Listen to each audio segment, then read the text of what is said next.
енді жалпы информатика сабағында қалай кіргенді қолданамыз сол ең қарапайым түрде сіздерді түсінетін түрде сіздермен өтсем деп қолданады. Оқушыларға шақырсақ болады еді. Оқушыларға не болып жатқанын түсіндіре аласыз ба? Сіз өздеріңіз қатыссаңыздар түсінесіздер. Біз мен өзім студенттер осылай түсіндіреміз. Мен алдын Назарбаев университетінің атынан Қарағанды университетінің техникалық университетінің ППС студенттер барлығы өтті. Жалпы ППС деген мұғалім студенттер 4 курстар ғана болды. Көбісі жалпы ең мұғалім бойында шыққан мұғалім болды. Осылай түсіндірдік. Сол кезде жас түсінді. Сондықтан мен өзім барлық кезде солай түсіндірдім. Еще одан бөлек Сарыағаш, Талас, Астана қалаларының өзіне негізгі өткізген тренер деген өзі бар, сертификаты бар, күйі бойынша. Бүгін біраз өзімен бір проблема болды, компьютерге дейін ортада көрсетіп көреді сіздерге. Сіздерге көрсетіп мына жақтан еді.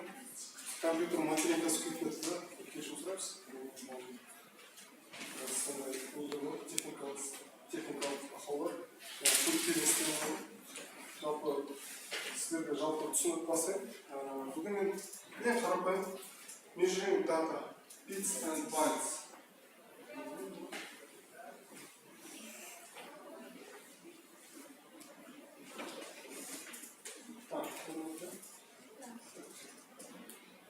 Bits and bytes.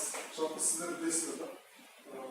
Bit пен byte'ты есептейтін measuring деген есептеу да. Data деген дана. Жалпы соны қалай балаға үйретеміз сондай нәрселерді. Сіздер білетініңізге ешқандай күмәнім жоқ. Правильно өрекке бір негіздің тақтаға кіру бойынша объективте мақсатты жазып қою керек. Бала не үйренетінін бірінші түсіну керек. Узнаете, как компьютер хранит информацию. Қалай информацияны сақтайды. Сможете переводить числа из десятичной в двоичную систему или обратно. Что вы имеете? Объясняю вам двоичную, десятичную раз интересы придумали. Давайте нені бастаймыз. Терминология, жалпы мынандай бір бағдарлама болдыңыз. Quizlet деген. Quizlet деген программа қолданып көргеніңіз бар ма? Енді давайте сіздердің мына страницаны ашып телефондарыңызда не бар? Браузер Chrome, Safari,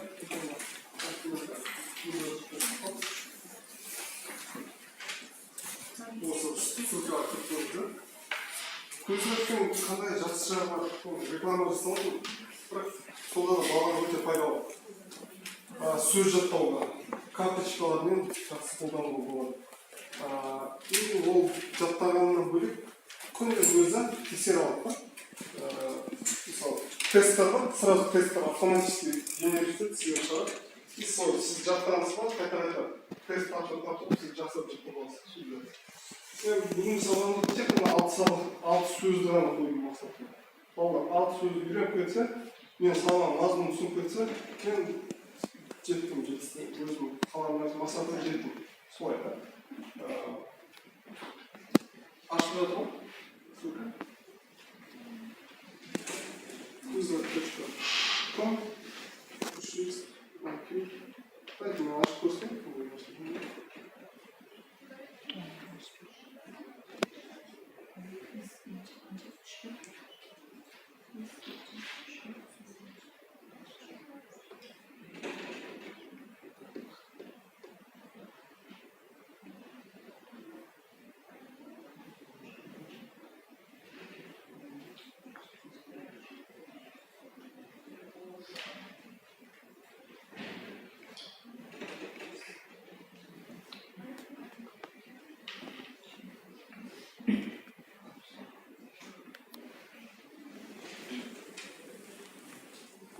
Мынандай страница ашылады. Жалпы флеш-карт дейді бұл жерде ең жұмыс соның да. Негізінен біздер бұны классиктерден қызықтық лицейді оқыдым. Біздерге мұғалімдер былай айтады еді. Кітаптердің бірінші бетін алып кетеді. Скотчпен. Ал инглишті жазып қойып, қағазды жазып. И үстін скотчпен жауып қойып. қағаздың арасына біздер осылай карточкаларды салып отырдық та жаңадан сөйлейміз. Бір бетін ағылшынша, артынан қазақша. Осылай жинаймыз. И уже толып сыймай бастаған кезде бір-бірді қайталамыз да бастап тастайық да. Дәл сол сияқты бұл бірақ электронный версия да. Флеш-картасында сіздер осы жерде сөздерді енгізеді. Мен бүгін қандай сөздерді енгіздім? Мына сөздерді барлық тұр.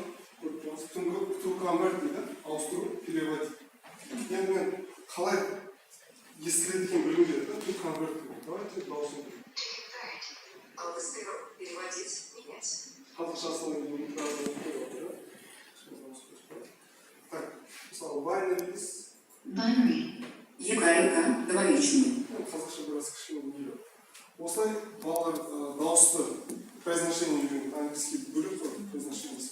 Бізді сияқты тікелей оқи алмаймыз. Осы барлығын балаларды қайталап шығамыз. Давайте сіздермен көрейік. Decimal. Он десятичный. Decimal. Data. To transform. Енді to transform. Түрлендіру. Data. Деректер. Decimal онды binary екіліктен сөз. Енді көрейік. Biraz asıl oldu. Flash kart sistemi var. Flash kart sistemi. Ауыстыру, переводить, менять. Енді бірінші жаттау үшін. Осылай қазақшасы тұр. Бір түсіне басып. Түканды английский. Мен алдын ала библиотекеге көрсем. Келесіге. Сіздерді жауап. Егайка, двоичный. Binary. Он десятичный. Decimal. Директор здания. Data. Преобразовывать. To transform. Судову хранить. To store. Ауыстыру, переводить, менять. Енді бұдан бір экзамен тұрды. Тест жасасақ та болады. Тест деген бар. Бұда өзіміз толтыратын бар. Мысалы, түрлендіру деген кезде біз жазамыз өзіміз. Точно жаттап бар. Трансформ. Күшті да? Директор. Директор. Matching questions. Мына сәйкестендіреміз. Ондық десятичный қайсысы? Так, екілік. Сақтау қайсысы? To convert. Дұрыс па?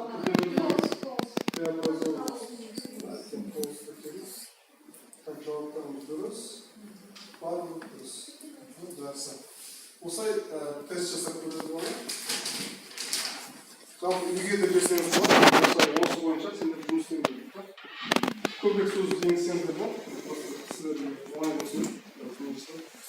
И басқа нәрселер бар. Мәтін деген бар. Бір-бірімен сәйкестендіру.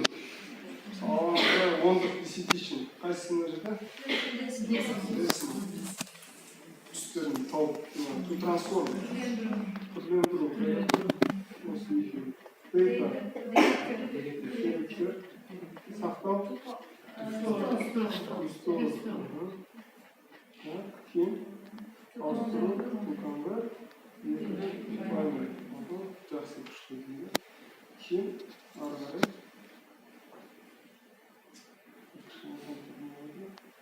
Жақсы. Осылай жақсы нелердің балалар жақсы жатыр да. Жазу бар, нелер бар, үйрену дегендер бар. Енді әдем дегендер осылар. Келесі жалғастырып. Біз өзімізге керек сөздерді жазаламыз ба нешеге? Иә, бұны өзіңіз жасасаңыз болады. Үйретем ба сіздерге? Бұда да плюс тұр жаңағы нұрбақтар естіген сияқты болса. Просто ондай түсіндіруде қатты емес, көрсетейік сіздерге. Так, крейт деген бар ма? Мысалы, мысалы.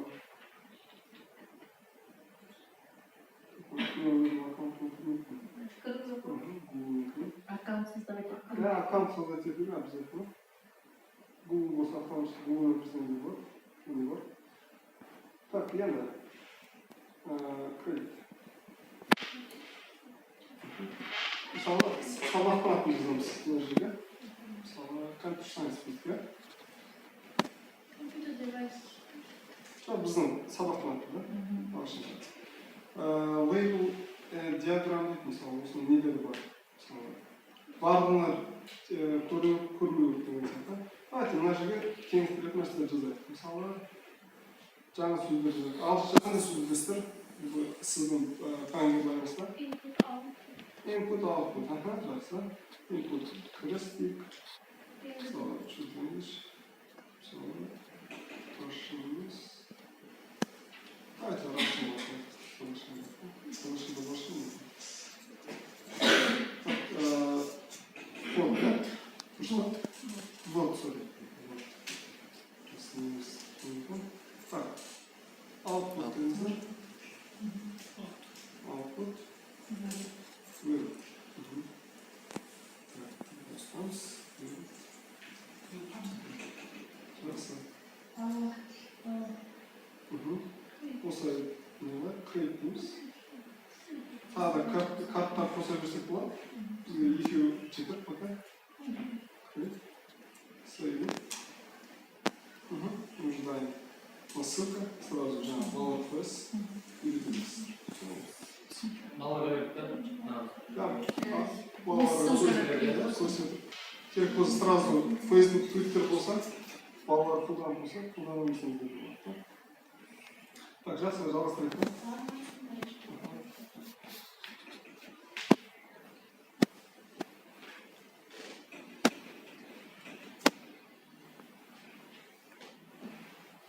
Так, бір сұрақ сұрау керек басында. How do computers information? How do computers measure information?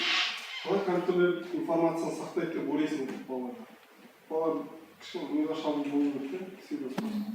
Әртүрлі варианттар келеді. Может, сразу жауапты жаңағыдай не сияқты қойып жүргенде тастан қабылдайтын нәрсе қойсаңыз да болады, да? Болмаса, былай сөйлесіп кетеді. Мысалы, кейін жауап болса, айтасың, мынандай 0-1 системада, бинарный система деген системада біз сақтаймыз. Ол Z-Feathers'ın қызық деген сияқты не бар. Жақсы. Bits and bytes. Bits'ті біз ең кіші бөліп айтамыз, да? Мысалы, английскийде. Мысалы, 8 бит, 1 байт. Мысалы, қалай жазылған компьютерде. Мысалы, бір сөз жазылған. Мысалы, бір сөзді 16 бит болуы мүмкін. Мысалы, 2 байт. Мысалы, 2 байт деген 16 бит. Совокупность 8 бит называется байтом.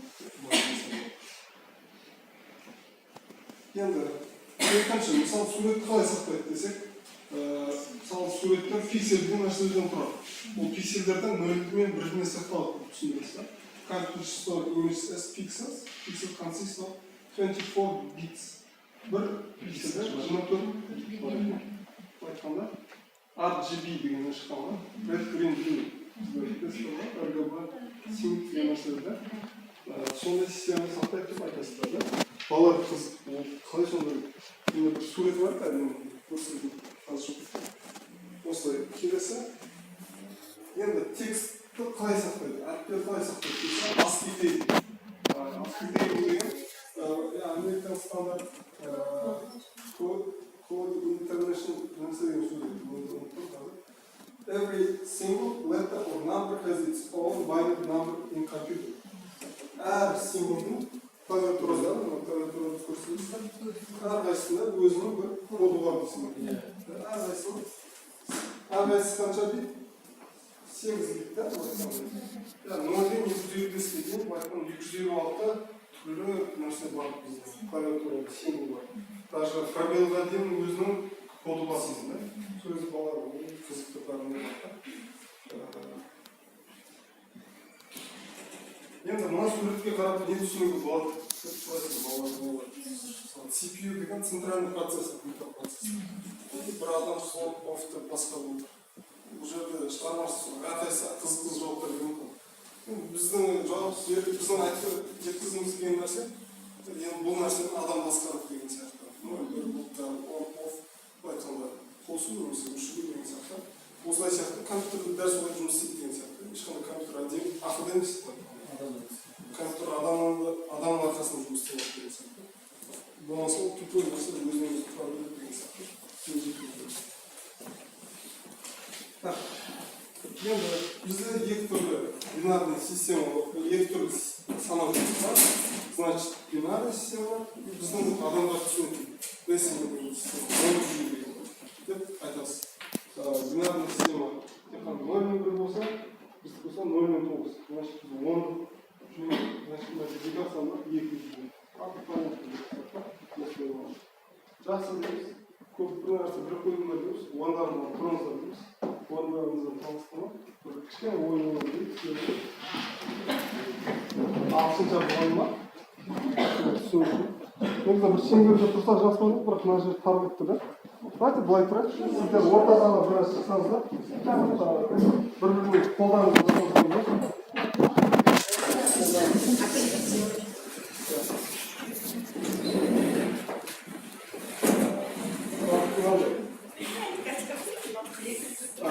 Say what I say, do what I say. Do what I say. Мен айтқанымды айтып қайталаңдар, және мен айтқанымды істеңдер деу да.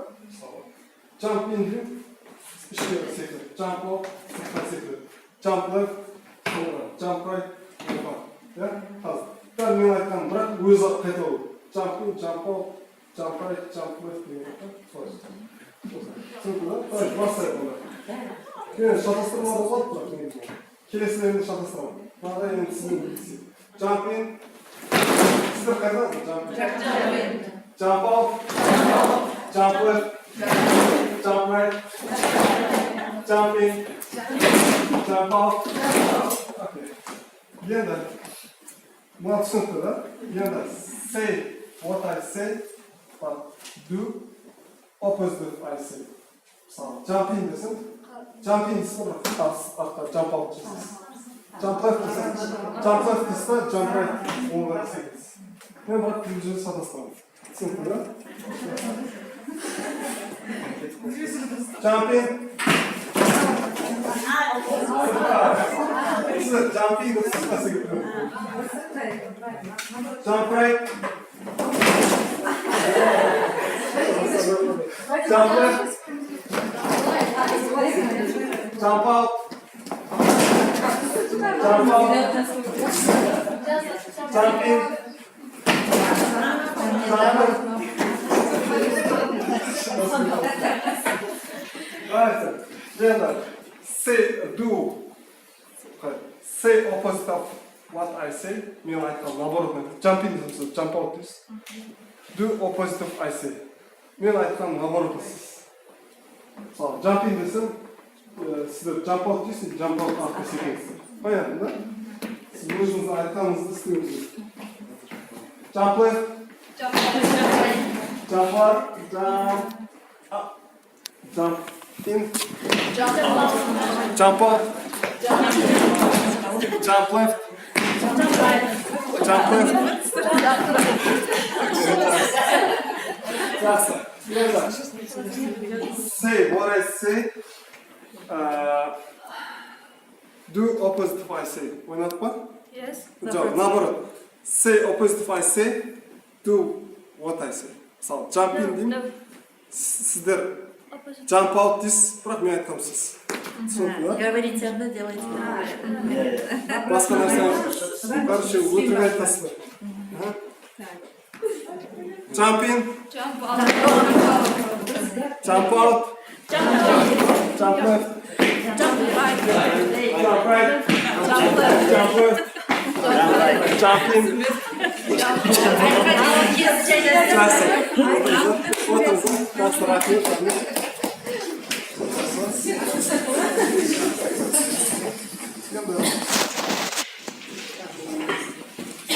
Бір нәрсені ұмытып кеттім.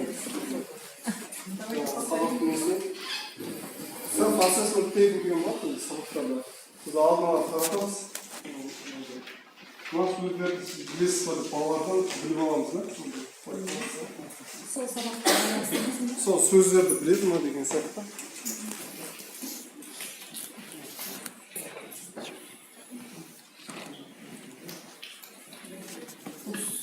Self-assessment table деген бұл сөздерді сабақта деп қарап көреді.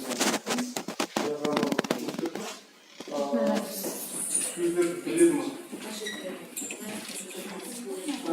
Мына жерде қай толтырасыздар? Have seen her бұл сөзбен алдыма естімеді. Can say бұл сөзді айта аламын. Can define оған бір түсініктеме бере аламын. Ағылшын тілінде. Can spell оны дұрыс произношение жасай аламын. Can use in a sentence сөйлемді қолданамын. Don't know at all. Вообще білмеймін деген сөз. Түсінікті, да? Сонда бір не қоясыз, балаларға бересіз, әрқайсысы көп жатады, сіз просто айналып шығасыз. Сол сөзді біледі ме екен? Маған керек жоқ дейсің. Примерно класстың бәрін көріп шығасыз, значит, мынандай ойлаймын, значит, егер бәрі там can use in sentence десе, значит, біраз қиындату керек деген сияқты білмеу керек. Өзіңізге үшін, өзіңіз үшін. Кейін, енді қазір біздер сөздерді жаттадық. Кейін бір видео көрсетіп болған соң, мынандай не берсеңіз болады. Балалар өздерінің definition'мен, өздерінің анықтамасымен суретін салып көрсетсін дейді. Бұл сабаққа сурет саламыз, бірақ кішкене бір сурет салып көрсетсе болады. Мынандай бар. Екінші этап бұл. Балалардың түсінгенін түсіну үшін. Сіз бір нәрсе түсіндірдіңіз, балалар түсіндірді. Definition деген анықтама беру, жаңағы сөздерге, picture деген суретін салу. Может, біреулер болады ғой? Түсінді да, бірақ сөзбен түсіндіре алмайды. Бірақ суретпен мынандай нәрсе видеода көріп солай деген сияқты. Сен как сен деген көрдім, как деген естідім деген сондай. Қазір айтты, сіздердің екіншісін толтырып көріңіздер. Definition толтырып мына сөздерге и picture суретін салсаңыздар, definition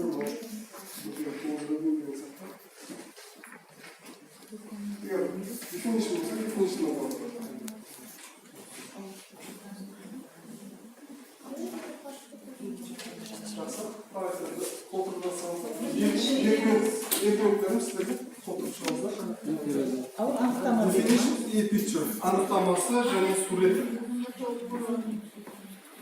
Барлығына жетті ма? Негізінен біраз адам көбірек келсе Стру деген.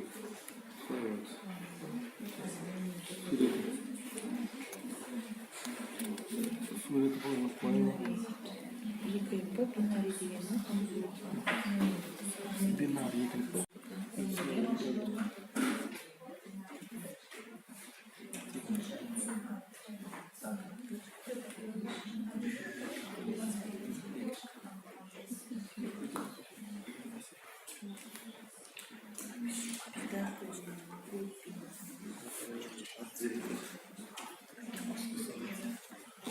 Сапармен қалып, бармен шыққан жұмыстан мүмкін сабағында инструкциялар четкий болу керек. Сіз инструкцияда айтатын сөздеріңізге де ағылшынша жазып алып келген дұрыстан, қазір да. Мысалы, write the definitions and draw pictures деп айтасыз. И I will give 2 minutes. Уақытпен жақсы жұмыс істеу керек. Уақыт даже көп қойды. Біреулер болса, оқушылар жақсы көрмейтін оқушылар да бар. Стресс болып келген. Бағы оймен айту керек. Definition анықтама.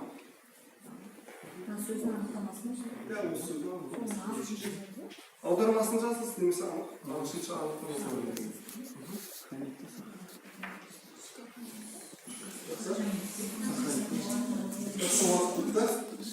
Сіздерден тексермеймін енді.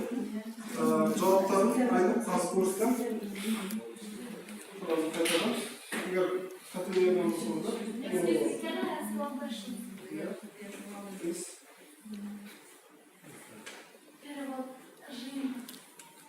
Перевод жиынтық. Жиынтығы бар. Жиынтығы деген collection. Так.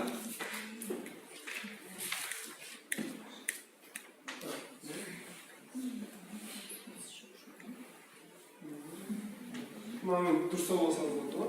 Сіздерде дұрыс па, дұрыс емес па? Түсіндірсем болады. Дұрыс па екен? Жақсы, 1 минут уақыт берейін.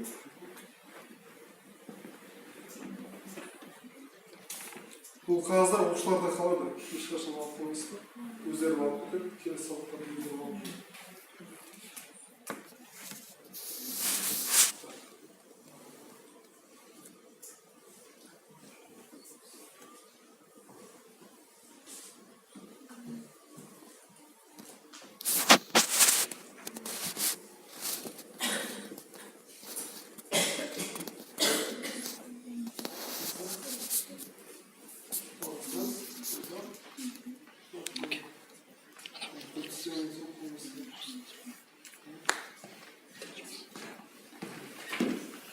Давайте.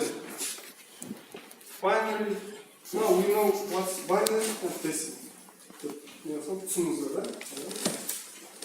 Now let's convert 13 to binary.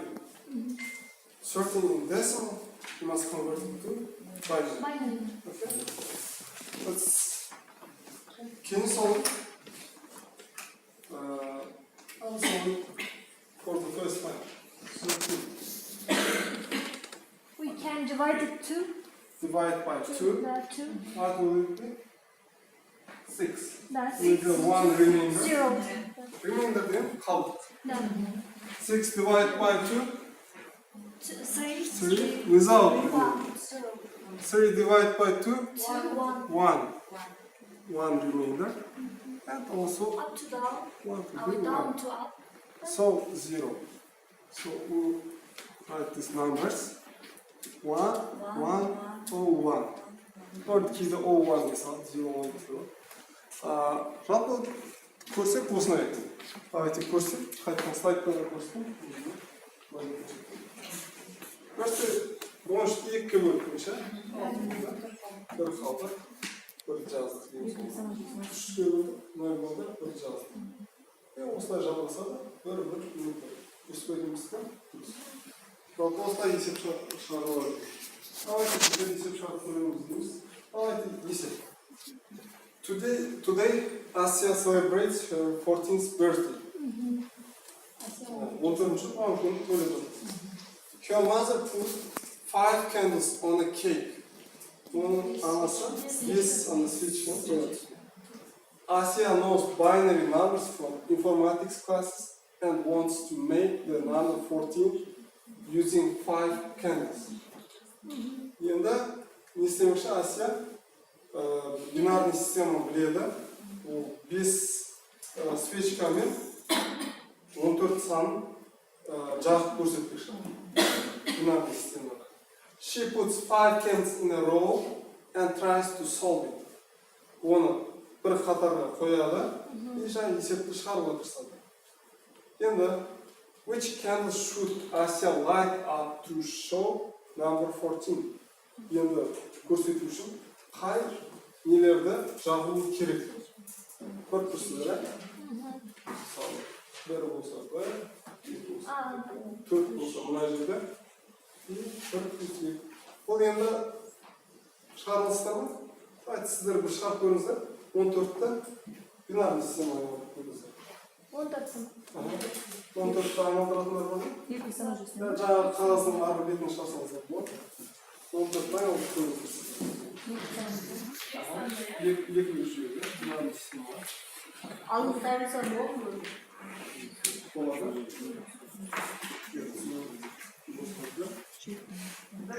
Бұл жерде системаны түсіндіңіздер ғой, да? Мына ең соңғысы 1, кейін 2, одан кейін 4, 3 болса, 2 болса 3, 4 болса 1 мен 4, 5 болды. 1 1 1 Ноль.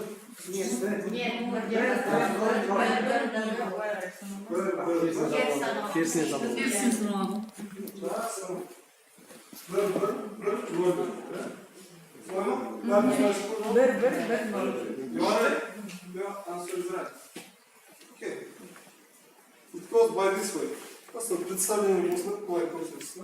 1 is 1, 10 is 1, 0, 3 is 11, 14, 4 is 1, 0, 0, 5, 1, 0, 1, so 6, 1, 1, 0, 1, 1, 1, 7. So by this it goes. So our 14 is 1, 1, 1, 0. So is your answer right? Cevaplarınız dış mı? Now, let's convert from binary to decimal. Бинарная система, десятичная система. Мысалы, it's counted by this way. 0 to the power of 2, 1 to the power of 2. So by this way, it's counted by this way. 1, 2, 4, 8, 16. Let's start it. So if binary digits will be like this, so then you will multiply it and you will add these numbers. Әрқайсыларына көбейтіп қосып шығасыз. Сонда сан шығады.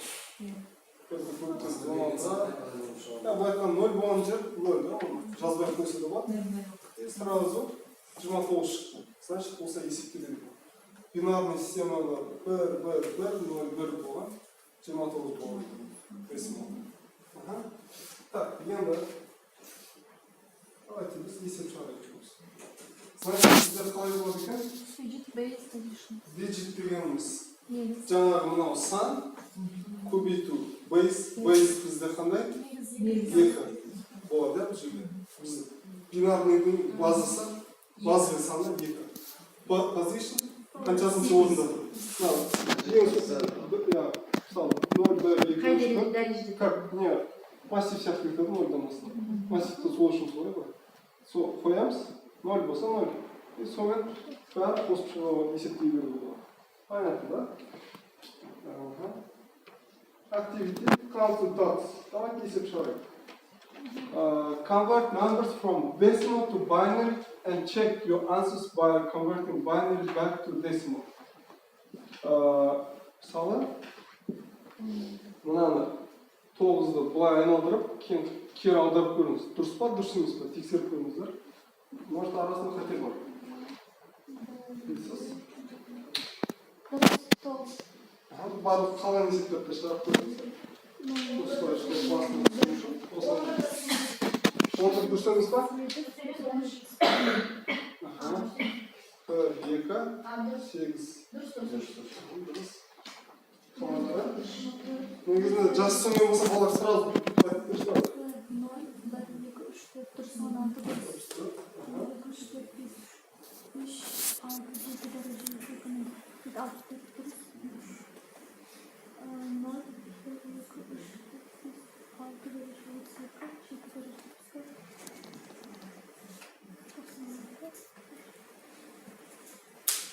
Okay, they are correct. Бар дұрыс негізінде. Просто сіздер тексерген болған. Жақсы. Thanks дейміз. Кейін ары есеп шығарып көшеміз, да? Сіздерге есеп шығарып қойған. Бет жарыстан барыңыз. Кейін жалпы сабақта түсіндіру керек нәрсе алдын ала пландау қиын да бұл. Пландау былай деген сабағын lesson plan. Бұл жерде мен не жазамын? Lesson content target дейді. Content target мазмұн мақсаты. Мазмұн жағынан мен түсіндіру. Екі нәрсені қойсыздар. Мен бұл жерде бинарный системаны language target дейді. After the lesson, students can make terminology of binary number system in English. Сабақтан соң мен оқушылар бинарный системалар бар сандарды айтылады, бинарный teaching түсіндіріп алады. Сіз екі мақсат қойып, кейін мақсатқа қарай пландайды. Негізі маған ашылсынайшы, электронды, сіздерге что понятно будет.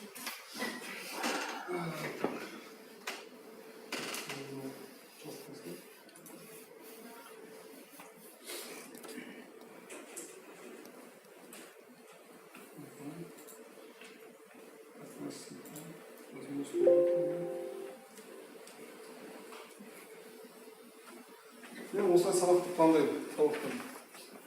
Lesson stage in Introduction activating prior knowledge on the topic 2 minutes. 2 минут уақыт беремін. 2 минут жұмыс істеймін.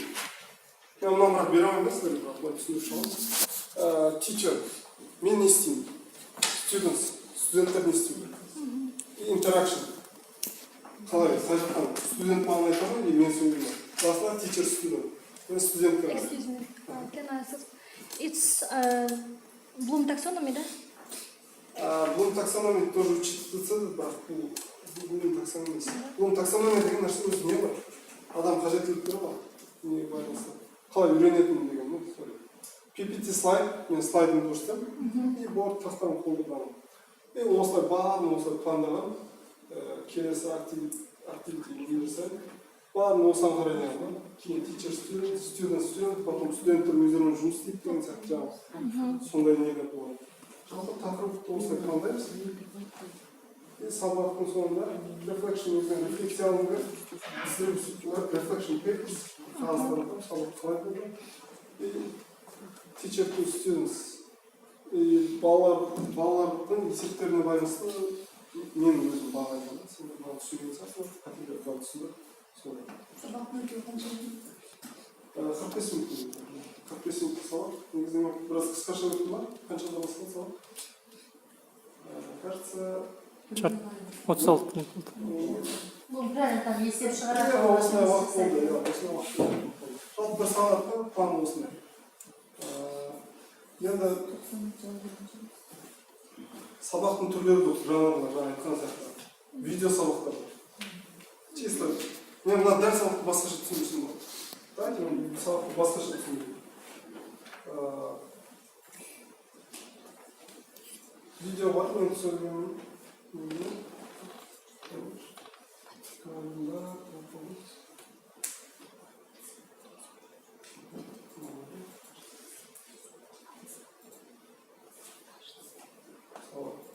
Видеоны бастасам болады. Дәл осы әдемі неге түсіріп алып, балаларды көрсетіп, не түсіндірді. Есеп шығарады. Балалар қарап отырып та, не түсіндірді. Екінші рет көрсетіп, уже шығарып бастайды.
Наоборот, осылай көрсетсеңіз болады, уақытыңыз алады. Жалпы осылай сабақ беруге болады.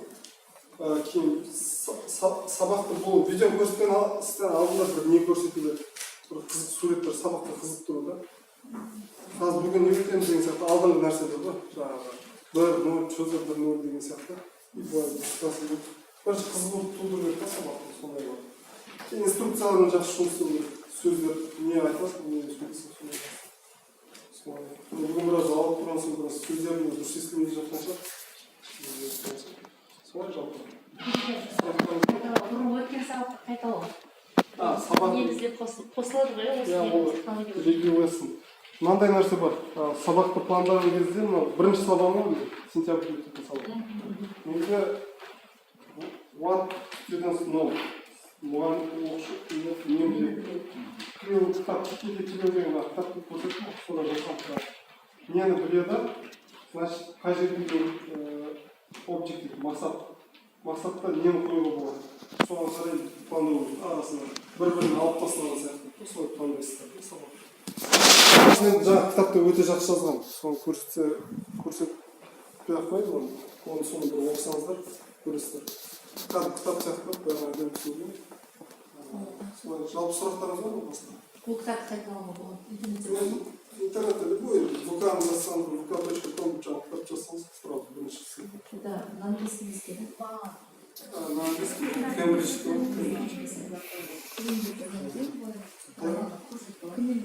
Текетел, Cambridge университеті. Даже авторлар екен. Сіздер түсіріп алғаныңыздар ма? Кітап тоже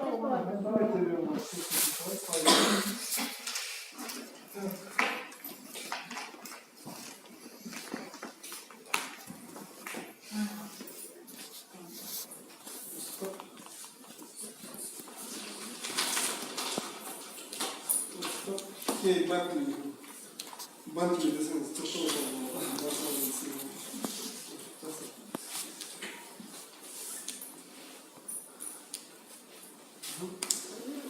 Сол басқа сұрақтарыңыз бар ма? Негізі бұл бір сабақтан түсіндіретін нәрсе емес еді. Өзім база нәрселер бар көрсетіп еді да, клеуден өлген. Негізі басқаша түрлі нелер де бар да. Клеуд басқа технологиялар сияқты екі-үш абзацпен түсіндіре алатын нәрсе емес та. Әртүрлі нелер бірінші көрсетесің дейді, потом вот это клеуден өлген. PBL болса, ол түсінікті, понятно, проблема бар, шешу керек. Мынандай түсіндіріп бересің.